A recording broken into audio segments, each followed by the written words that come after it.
ਸਤਿ ਸ਼੍ਰੀ ਅਕਾਲ, ਤੁਸੀਂ ਵੇਖ ਰਹੇ ਹੋ ਗਲੋਬਲ ਪੰਜਾਬ ਟੀਵੀ। ਮੈਂ ਹਾਂ ਵਿਵੇਕ ਸ਼ਰਮਾ। ਵਿਰੋਧੀ ਧਿਰ ਦੇ ਨੇਤਾ ਰਾਹੁਲ ਗਾਂਧੀ ਨੇ ਸ਼ਨੀਵਾਰ ਨੂੰ ਲਗਾਤਾਰ ਦੂਜੇ ਦਿਨ ਪੇਪਰ ਲੀਕ ਮਾਮਲੇ ਤੇ ਪ੍ਰੈਸ ਕਾਨਫਰੰਸ ਕੀਤੀ।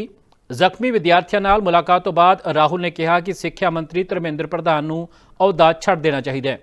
ਸਰਕਾਰ ਉਹਨਾਂ ਦਾ ਮੰਤਰਾਲਾ ਬਦਲਣ ਤੇ ਵਿਚਾਰ ਕਰ ਰਹੀ ਹੈ, ਪਰ ਇਹ ਸਵੀਕਾਰਯੋਗ ਨਹੀਂ ਹੈ। ਇਸ ਦੇ ਨਾਲ ਹੀ ਰਾਹੁਲ ਗਾਂਧੀ ਨੇ ਕਿਹਾ ਕਿ ਪ੍ਰਧਾਨ ਮੰਤਰੀ ਨਰਿੰਦਰ ਮੋਦੀ ਨੂੰ ਨੌਜਵਾਨਾਂ ਤੋਂ ਮੁਆਫੀ ਮੰਗਣੀ ਚਾਹੀਦੀ ਹੈ। ਉਹ ਭਾਰਤ ਦਾ ਅਤੀਤ ਨੇ ਅਤੇ ਅਤੀਤ ਕਦੇ ਵੀ ਭਵਿੱਖ ਨਾਲ ਮੁਕਾਬਲਾ ਨਹੀਂ ਕਰ ਸਕਦਾ। ਹੋਰ ਕੀ ਕੁਝ ਕਿਹਾ ਰਾਹੁਲ गांधी ने, जानते हैं।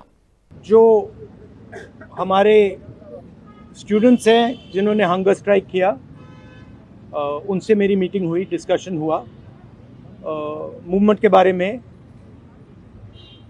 आरएसएस के बारे में, हिंदुस्तान का जो शिक्षा का सिस्टम है उसको कैसे कैप्चर किया गया है उसके बारे में।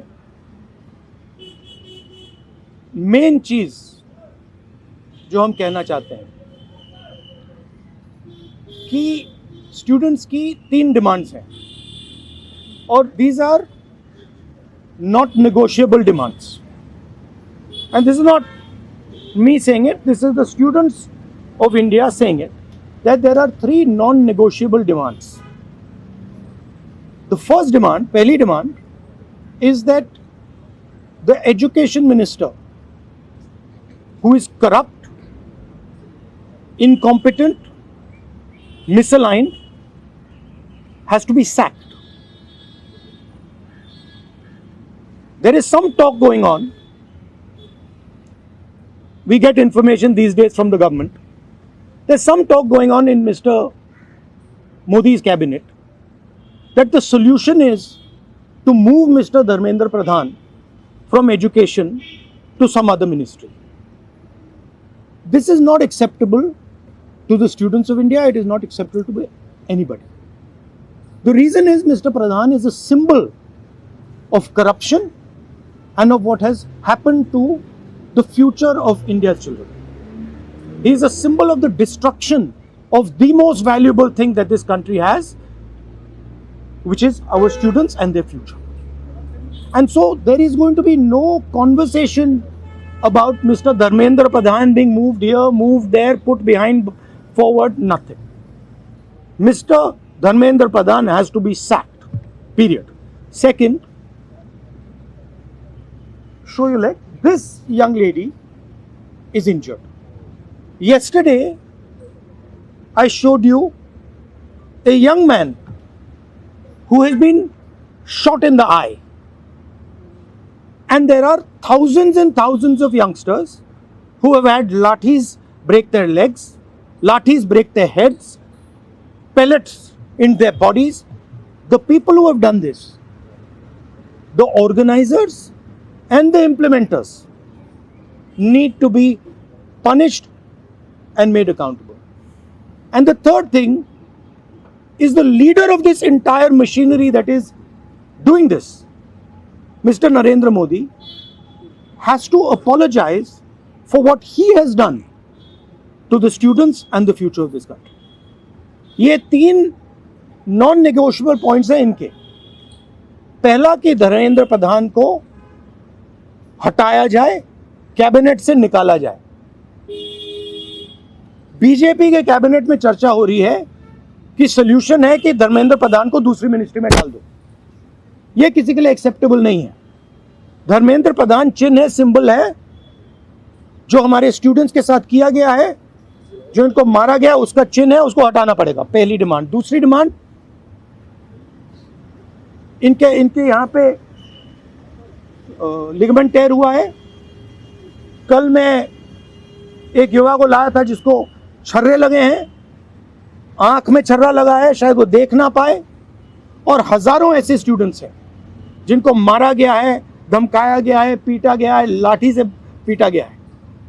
जिन लोगों ने ये किया है, जो इम्प्लीमेंटर्स हैं और जो ऑर्गेनाइजर्स हैं, उनको अकाउंटेबल होना पड़ेगा, उनको सजा मिलनी पड़ेगी।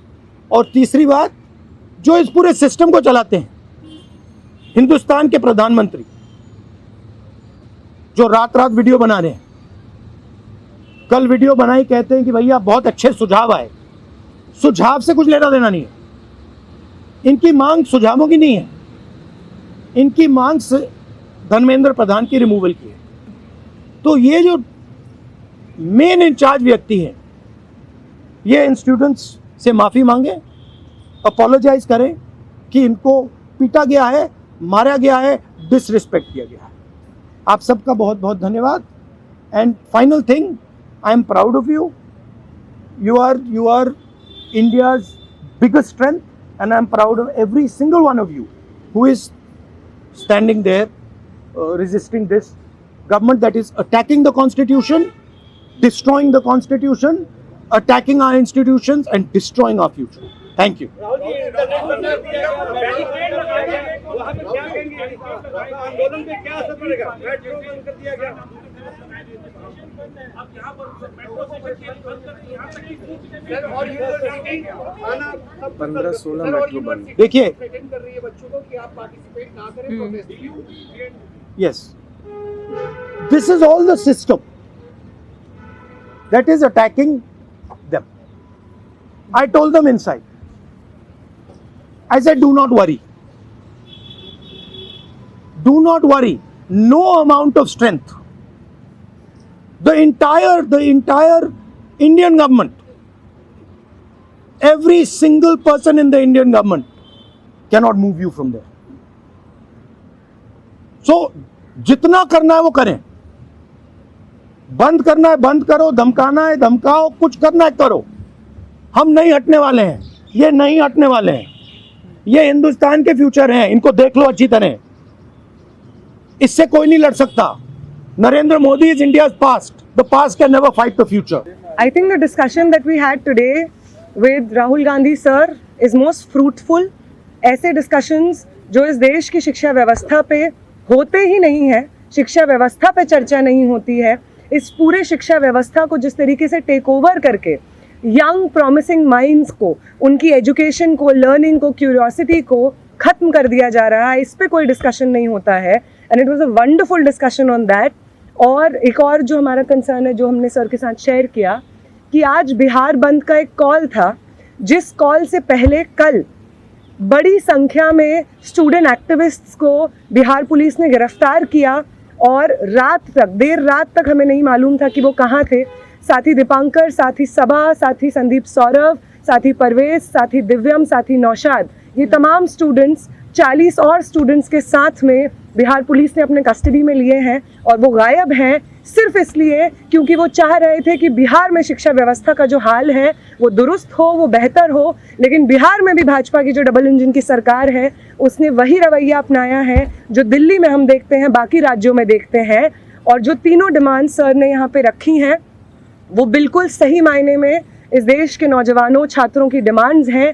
No step back on Dharmendra Pradhan resignation, no change in ministry, no bill against paper leak is going to satisfy the demand कि धर्मेंद्र replace the demand कि धर्मेंद्र प्रधान का इस्तीफा होना चाहिए। कोई भी अकाउंटेबिलिटी 20 तारीख की जो हिंसा हुई है उस पे कमिश्नर ऑफ पुलिस को भी, होम मिनिस्टर को भी लेनी होगी। इस पे कोई डिस्कशन, कोई भी ऊपर नीचे हमें एक्सेप्टेबल नहीं है। और तीसरा और सबसे इम्पॉर्टेंट डिमांड कि वो प्रधानमंत्री जिनके रहते हुए हमारी शिक्षा व्यवस्था आज ढहने की कगार पे पहुंच गई है, और उस शिक्षा व्यवस्था को दुरुस्त करने के लिए जब हम लोग प्रोटेस्ट करते हैं, प्रदर्शन करते हैं, तो हमारे ऊपर बर्बर लाठीचार्ज होता है। उस प्रधानमंत्री को इस देश के नौजवानों और छात्रों से माफ़ी मांगनी होगी। ये तीनों डिमांड्स रेज करने के लिए बहुत बहुत शुक्रिया सर। ये सारी डिमांड्स इस देश के नौजवानों की, छात्रों की डिमांड्स है। देश विदेश ਦੀਆਂ ਤਾਜ਼ਾ ਤਰੀਨ ਖਬਰਾਂ ਲਈ ਤੁਸੀਂ ਜੁੜੇ ਰਹੋ ਗਲੋਬਲ ਪੰਜਾਬ ਟੀਵੀ ਦੇ ਨਾਲ। ਧੰਨਵਾਦ।